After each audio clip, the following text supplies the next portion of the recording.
دلوقتي احنا عايزين نخلي البولت بتاعت الانمي، الليزر الانمي، يقدر يدمج اللاعب.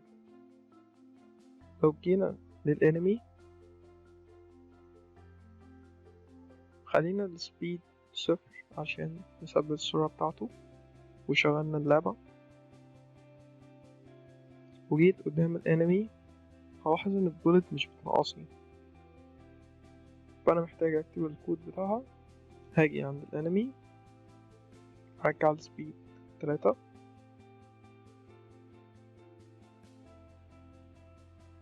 اعمل ريبيرت علشان اجيب الاعدادات بتاعة البريفاب في سكريبت بولت. هلاقي عندي اللي انا بتحقق هنا في الاصطدام اذا كان انمي بس.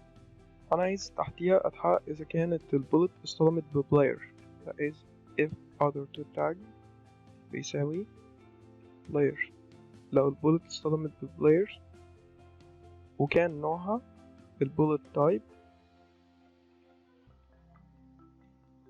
بيساوي البولت تايب دوت enemy bullet.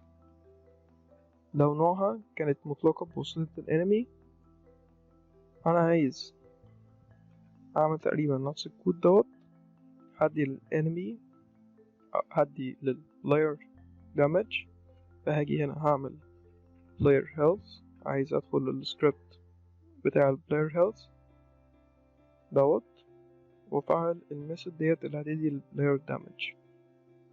هنرجع للعبة هنشوف الانمي's laser، هنلاحظ كل حاجة جاهزة فيه، نخليه النوع enemy bullet والدامج جاهز والسبيد جاهز، كل حاجة جاهزة، بس احنا مش مدينه كولايدر. هنيجي هنا نعمل كولايدر او circle collider 2D، وهعمل الريديوس بتاعها 1/10، وهعمل لها offset في الواي بالسالب او بالموجب في الحالة ديت.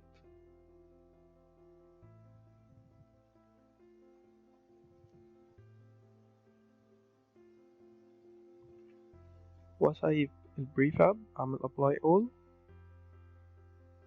واجي اجرب اشغل اللعبة. هنلاحظ ان هي مش اصطدمت. هنيجي نتأكد احنا بنستخدم انهي دالة عشان نلاحظ او علشان نحدد التصادم. نيجي في bullet هنلاحظ ان احنا مستعملين on trigger enter 2D، فاحنا لازم نخلي الكولايدر بتاع البولت is trigger، واعمل apply all، اشغل اللعبة. ما حصلش تصادم تاني. هنيجي عند البلاير ونتأكد ان احنا مدين له tag player وندوس play.